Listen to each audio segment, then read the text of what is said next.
E aí, pessoal, tudo bem? Bom, agora aqui, né, nós estamos já iniciando o segundo bimestre do nosso trabalho.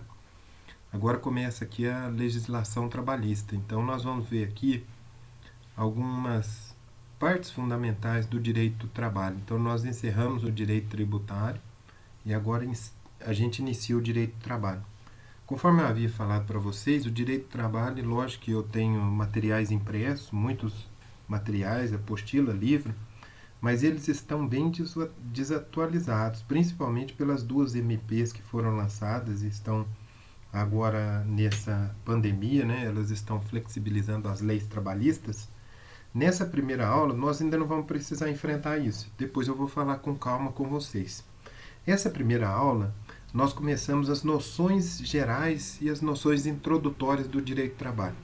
A primeira, mais fundamental que vocês têm que saber é que o direito do trabalho ele se divide em direito coletivo do trabalho, que é onde nós vamos estudar especialmente as associações, os sindicatos, as confederações, as federações, e depois o direito individual do trabalho. Então, essas MPs que agora desatualizaram praticamente todos os livros que eu tinha aqui de direito do trabalho, elas vão impactar a segunda parte, que é possivelmente nas aulas da semana que vem. Bom, então nós vamos começar agora essa primeira parte que é chamada de direito coletivo do trabalho. O direito coletivo do trabalho ele tem um fundamento constitucional que lá no direito tributário eu expliquei para vocês. Né? Um grande jurista austríaco chamado Hans Kelsen, ele escreveu um livro chamado A Teoria Pura do Direito, e nesse livro, A Teoria Pura do Direito, ele elucidou o ordenamento jurídico na forma de uma pirâmide. Por isso que lá quando nós iniciamos os estudos do direito tributário, eu mostrei no quadro para vocês o que é conhecido como a pirâmide de Kelsen. Na pirâmide de Kelsen, nós temos no ápice da pirâmide o texto normativo mais importante de qualquer ordenamento jurídico, que é o que? A Constituição. Então, por isso que qualquer direito que a gente estuda, a gente começa pelo texto constitucional. Só que o texto constitucional ele tem todas as suas peculiaridades que nós normalmente comentamos. A primeira delas é o seguinte: a Constituição é um texto normativo feito para prever direitos. Então lá está previsto o direito, por exemplo, o direito à educação. Mas esse direito, para ser efetivado, operacionalizado, esse direito ele tem que receber a roupagem de uma lei. E essa lei, no caso da educação, por exemplo, nós temos a LDB, a 9.394 de 96. No nosso caso aqui, está previsto na Constituição, no artigo 8º, o direito ao trabalho. E aonde está normatizado de maneira infralegal esse direito ao trabalho? Na CLT, ok? Então tá jóia. Então vamos iniciando aí. Na Constituição, quem quiser seguir, eu pus aqui o artigo. Qual que é o artigo mais importante? O artigo 8º. Então, texto de lei. E aqui é só entender mesmo, não tem que contrariar. A Constituição, especialmente, que ela é cogente, né, imperativa, tem que cumprir. O artigo 8º da Constituição diz aí, é livre a associação profissional ou sindical. Vocês vão grifar no material de vocês, é livre. Então, qual é a regra? É a liberdade de criação de sindicatos. Então, no Brasil, nós adotamos esse princípio, o princípio da liberdade da criação de sindicatos. Nossa, então é livre criar sindicatos? É, mas só que tem uma coisa. O que a Constituição diz aí? Ó? Observado o seguinte. Então, a Constituição ela vai limitar essa liberdade. Não é uma liberdade plena, pura, mas é uma liberdade que nós falamos em direito de liberdade mitigada, ou liberdade controlada, tá certo? E quais são os controles dessa liberdade? Estão aqui nos incisos. O primeiro é o seguinte: a lei não poderá exigir autorização do Estado. Então eu já grifei aqui para vocês. Quando uma determinada categoria de trabalhadores vai fundar um sindicato, o Estado não precisa autorizar essa fundação. Não existe essa forma do Estado intervir no sindicato. Né? O Estado não autoriza. Por isso que está aí, ó. A lei não poderá exigir autorização. Mas veja bem, toda fundação de sindicato ela deve ser comunicada ao governo. Então, quando se comunica ao governo, se comunica especialmente ao Ministério do Trabalho. É o Ministério do Trabalho que é o órgão competente para o registro do sindicato. Ok? Então, pessoal, vamos para o inciso 2 aí que diz aí, ó, é vedado. Quando é vedado, está em vermelho. É vedada, é proibida. É proibido o quê? A criação de uma organização sindical em qualquer grau, representativa de categoria profissional ou econômica. Aqui nós temos dois tipos de sindicato. Existe um sindicato que é o sindicato representativo da categoria profissional, que é o sindicato dos trabalhadores, e o sindicato representativo da categoria econômica, que é o sindicato dos patrões. Então, qualquer cidadezinha nossa aqui de Minas Gerais, por exemplo, você tem o sindicato dos trabalhadores rurais e o sindicato dos produtores rurais. Porque aqui nós temos um princípio básico no direito, que é o princípio da isonomia, né? Como que eu poderia criar só sindicato de trabalhadores ou só sindicato de empregadores? Então, existe a liberdade sindical, ela permite a criação dos dois sindicatos. Só que tem uma base territorial. Só se pode criar um sindicato numa base territorial, que vocês vão grifar aí para mim, que não seja inferior a um município. Então, dentro de um município, só se pode criar um sindicato de trabalhadores e um sindicato de empregadores. Tudo bem? Só que aí depois nós vamos ver uma peculiaridade, que é o seguinte: e as megalópolis? Imagina São Paulo, tamanho de São Paulo. Nossa, e lá também é só um sindicato? Sim, só um sindicato de determinada categoria. Só um sindicato de determinada categoria, seja de trabalhadores ou de empregadores. Vai para o inciso 3 aí, pessoal, grifa comigo. O sindicato, ele faz o que nós chamamos no direito processual do trabalho a substituição processual. O sindicato, ele pode entrar em defesa na justiça do trabalho, em defesa dos direitos e interesses coletivos e individuais da categoria. Ok? Bom, o inciso 4 é um inciso que sempre gerou muita polêmica. O sindicato, ele não pode sobreviver economicamente sem dinheiro. A sobrevivência econômica de qualquer associação, fundação, depende de dinheiro. No caso do sindicato, nós temos que identificar aqui as chamadas receitas sindicais. Então dá uma olhada comigo que o inciso 4º aqui do artigo 8º da Constituição deixa bem claro que a Assembleia Geral fixará, olha a palavra que eu grifei para vocês, contribuição.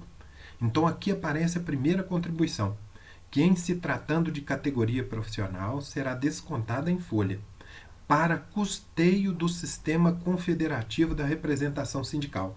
Então essa primeira contribuição ela é chamada de contribuição confederativa. Para que serve a contribuição confederativa? Todas as profissões regulamentadas, então imagine vocês serão administradores de empresa. Eu, como professor, aqui, qualquer categoria, né? Médicos, enfermeiros, dentistas e tudo mais. Qualquer categoria que seja regulamentada, essa categoria ela tem uma data base para se discutir as pautas de reivindicações dessa categoria. Porque senão imagina um médico. O salário do médico é o mesmo de quando essa profissão foi regulamentada, supondo-se que a profissão de médico no Brasil tenha sido regulamentada em 1950.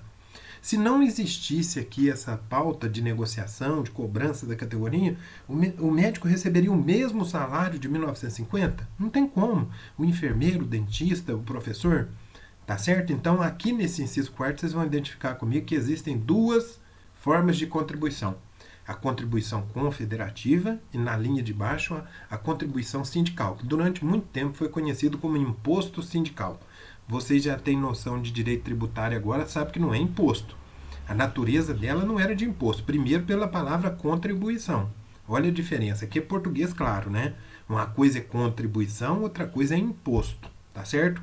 Posso sacar aqui o verbo e dizer, uma coisa é contribuir, outra coisa é impor. Bom, no inciso 5 é importante a gente deixar claro aqui que a liberdade sindical ela nos permite, ninguém será obrigado a filiar-se ou a manter-se filiado a um sindicato. Então, se eu sou filiado a um sindicato, eu mando a notificação, escrevo uma cartinha para o sindicato e falo que quero me desfiliar. O sindicato tem que automaticamente me desfiliar. Inciso 6, gente, é obrigatória a participação dos sindicatos nas negociações coletivas de trabalho.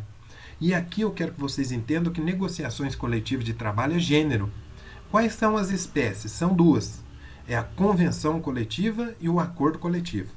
No inciso 7, vocês vão ver que o aposentado, também é muito pegadinho de prova de concurso, o aposentado, se ele for filiado, ele tem direito a votar e ser votado nos sindicatos. E o 8º, é vedado, o que é vedado? É proibido. Dispensa do empregado sindicalizado a partir do registro da candidatura, grifa, a partir do registro da candidatura, a cargo de direção ou representação sindical. Se eleito ainda que suplente, até 1 ano depois do final do mandato. Aqui nesse inciso 8º, nós temos uma garantia de emprego. Qualquer filiado a um sindicato que se candidatar a um cargo de direção ou representação no sindicato, ele tem uma garantia de emprego de 1 ano, de estabilidade de 1 ano. Ele não pode ser mandado embora. Bom, então vocês viram que é bem extensa aqui a nossa matéria, né? Nesse primeiro slide já foi bem extenso, mas vamos lá. Então a fundação de um sindicato, a primeira coisa que vocês vão guardar para mim aí é que tem necessidade de registrar num órgão competente. Qual que é o órgão competente? É o Ministério do Trabalho e do Emprego. Quem que prevê isso? É o Supremo Tribunal Federal. Tem a súmula 677 do Supremo Tribunal Federal. Vocês vão guardar para mim também o princípio da unicidade sindical. Eu só posso criar um sindicato no território. Agora vamos falar de São Paulo, né? A megalópole de São Paulo. Tem um sindicato dos metalúrgicos. Aí na cidade de São Paulo, se você observar outras cidades ao redor de São Paulo, então cria um sindicato, por exemplo, em Guarulhos, cria um sindicato em outro. Nós precisamos de 5 sindicatos para formar uma federação. Em São Paulo você tem a Fiesp, a Federação das Indústrias do Estado de São Paulo. Se você juntar 3 federações, você cria uma confederação. Então olha a estrutura sindical nossa. A gente sai de um sindicato para passar para uma federação, para passar para uma confederação. Beleza? Então, por isso que nós temos a CNI, Confederação Nacional da Indústria. Então tá tudo bem tranquilo aqui, vocês vão identificando comigo no slide. Já falei das receitas sindicais, existe a contribuição confederativa, que é aquela que os sindicatos fazem as pautas, né? E a contribuição que antes era chamada de imposto sindical, contribuição sindical, e era obrigatória, e hoje em dia não é mais, tá certo? Ela não é mais por quê? Porque com a reforma que teve em novembro de 2017, o artigo 579 da CLT ele passou a dizer o seguinte: o desconto da contribuição sindical está condicionado à autorização prévia e expressa dos que participarem de uma determinada categoria econômica ou profissional. Então agora o desconto ele só pode acontecer quando o empregado, de maneira prévia e expressa, ou seja, o empregado ele tem que manifestar a sua vontade antes de ser descontado, e isso tem que ser expresso. Então o sindicato tem que mandar uma notificação, o empregado tem que assinar essa notificação. Então tá aí, beleza? Bom, agora o que é importante a gente identificar? O acordo individual, que apareceu muito aí nos últimos meses, anos, né? Desde 2017 com a reforma trabalhista. O acordo individual é o quê? O acordo feito entre o empregado e o empregador, sem a participação do sindicato. O maior exemplo de acordo individual é o acordo de compensação do sábado. Então, por exemplo, numa empresa, ela coloca lá para todo mundo trabalhar 48 minutos a mais todo dia, porque aí vai dar as 8 horas diárias, mais as 44 semanais, e chega no final da semana, ninguém precisa trabalhar no sábado. Então, é o acordo de compensação do horário do sábado. Agora, aqui nós temos que tomar cuidado com as negociações coletivas. Nós temos 2 formas de negociação coletiva e tem que decorar o conceito, gente. Convenção coletiva. A convenção coletiva ela é feita como sindicato versus sindicato. Sindicato dos trabalhadores versus sindicato dos patrões. Então, pensa comigo, o sindicato dos farmacêuticos de Minas Gerais contra o sindicato dos donos de indústrias farmacêuticas de Minas Gerais. Essa é a convenção coletiva. É feita na database e ela prevê direitos. E esses direitos são aproveitados pela categoria. Agora, vamos supor que alguém ali, né, o sindicato dos trabalhadores ou o sindicato dos empregadores, alguém não entrou num acordo. Então não houve acordo. Se não houve acordo, nós não temos uma convenção coletiva. Aí nós podemos ter o quê? Um acordo coletivo. O acordo coletivo é quando tem um sindicato dos trabalhadores e um determinado grupo de trabalhadores. Então qual que é a diferença da convenção coletiva para o acordo coletivo? São os sujeitos negociantes. Na convenção coletiva, os sujeitos negociantes são sindicato, e no acordo é sindicato-grupo. Ok? Bom, aonde que está isso? No artigo 620 da CLT, que diz assim, vocês têm que decorar isso, hein? As condições, e aqui condições são direitos, estabelecidos em acordo coletivo de trabalho. O que é acordo coletivo de trabalho? É um sindicato negociando com um grupo de trabalhadores.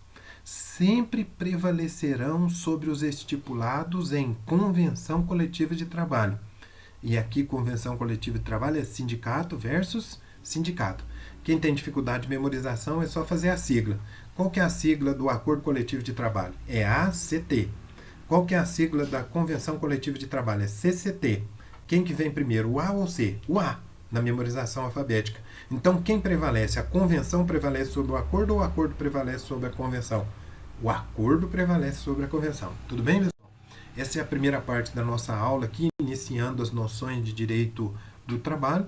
Espero que vocês entendam bem e depois a gente continua com calma, ok? Forte abraço, fiquem com Deus e estudem bastante.